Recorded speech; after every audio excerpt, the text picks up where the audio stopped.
Fala aí, pessoal, você que segue o nosso canal, o nosso projeto, né, online. Estou fazendo esse vídeo para responder a pergunta do Daniel sobre história naval, né?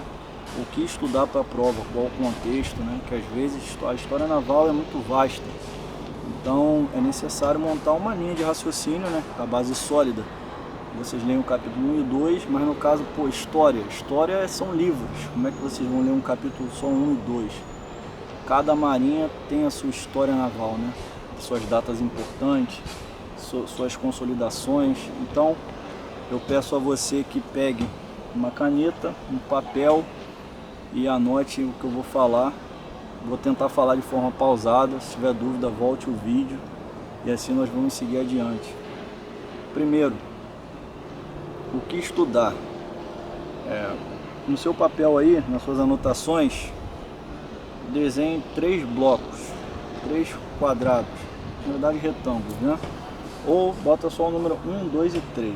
Primeiro, a história naval ligada ao Brasil, ela se divide em 3 partes, né? De 1500 a 1808, né? Que é o Brasil Descobrimento, como a Marinha teve participação no Brasil, nas consolidações das capitanias hereditárias, né? Da formação dos governos gerais, né?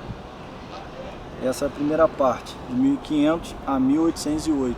Depois, de 1808 até 1914, que foi o período ali da estruturação, né?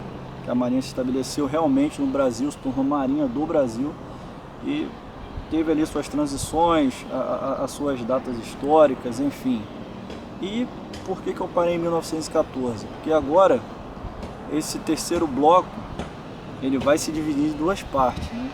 Que é a Primeira e Segunda Guerra Mundial, que vem a ser a Primeira Guerra de 1914 a 1918 e Segunda Guerra de 1939 a 1945, né?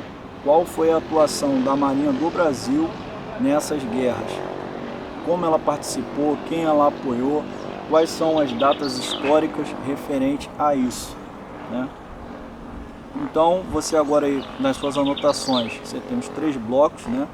De 1500 a 1808, de 1808 a 1914, e o terceiro bloco, basicamente, são das grandes guerras, das 2 grandes guerras. Mas o que eu queria que você entendesse, que a prova em relação à Marinha do Brasil, né, e para o Brasil, porque de 1500 a 1808 o Brasil não tinha marinha, né? Quando Napoleão decretou o bloqueio continental, que a família real veio para o Brasil e transferiu toda a estrutura de Portugal para cá, aí sim nós tivemos uma marinha, né? Então, mas antes desse período de 1500 tem a história da marinha em si, do surgimento, né? Como os povos tiveram a necessidade e porquê de se lançar ao mar para travar batalhas, né? Como os povos tiveram, porquê, na verdade, eles tiveram essa necessidade de defender a sua soberania territorial no mar, porquê, né? Então aí você remete à história, o início, né? Dos fenícios, né? Que foram os grandes navegadores da época. Aí você tem os egípcios também que navegavam ali no Rio Nilo. Aí você tem outras guerras, né? As grandes guerras, a grande armada espanhola, né? Como a Bretanha, que era uma pequena ilha, se tornou Grã-Bretanha, que até hoje praticamente é a maior armada, a maior marinha do mundo, né? Juntamente com os Estados Unidos. Então esse contexto histórico antes dos 3 blocos também é muito importante, ok? E o principal, né? Aí você tem antes dos 3 blocos, estudar a história geral da Marinha no mundo, como ela surgiu, quais foram as grandes guerras, né? Antes aí de 1500 ou até de 1500 a 1808 teve alguns eventos também que ocorreram nesse período, não relacionado ao Brasil, mas aí estudar esses períodos, né? Os 3 blocos. O terceiro bloco se divide em 2, que são as 2 grandes guerras, e como a Marinha do Brasil atuou nesses fatos, né? Depois de vocês estudarem dessa forma, montar a linha cronológica, ver os fatos principais, né, que tem importância relevante para a Marinha, vocês começam a pegar provas anteriores e ver como é o nível das questões, o que é cobrado, né, quais são os períodos históricos mais cobrados nas provas, né. Agora, tem questões que fatalmente vocês nunca podem deixar de saber, né? Que é, por exemplo, qual foi a maior batalha naval da história do mundo? Salamina, né? Qual era a grande armada da época, do período, acho que era eu não lembro o período agora, né? Mas a grande armada espanhola, né?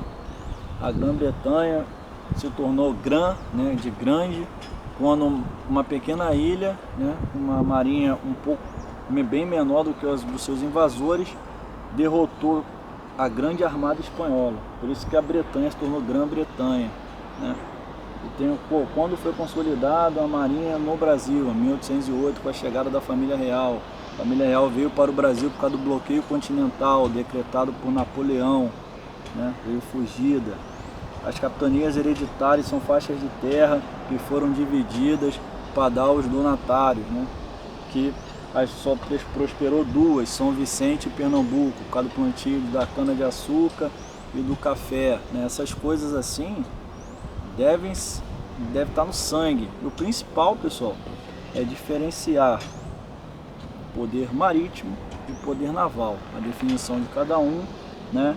E qual a diferença entre eles? Eu vou falar aqui só para vocês já tomarem nota. O poder marítimo é a totalidade de meios e recursos que uma nação tem de se lançar ao mar, tanto para exploração como para guerra. E o poder naval é parcela do poder marítimo, né? Uma parte destinada à defesa da soberania nacional no mar territorial e na zona exclusivamente econômica, né, o Z, que aí você pega 200 milhas a partir da linha de base, né, que é 13 milhas ali, aí tem o mar territorial, zona contígua, zona economicamente exclusiva, né, e todas essas áreas somadas formam 200 milhas, ok? Espero aí ter dado um norte aí para vocês, né? O principal é estudem, tenham ali no caso história, não existe só capítulo 1 e 2, história são livros, né? Então é necessário montar uma linha de raciocínio, né, em períodos, para saber, não ficar perdido. Porque não tem como saber tudo de história, né? A não ser que você já tenha lido muitos livros, seja uma coisa que é do seu hobby, mas se não for, tem que montar uma linha cronológica e se basear pelos eventos principais, ok, pessoal? Obrigado aí por apoiar o nosso projeto, respondendo aí ao Cabo Daniel, História Naval.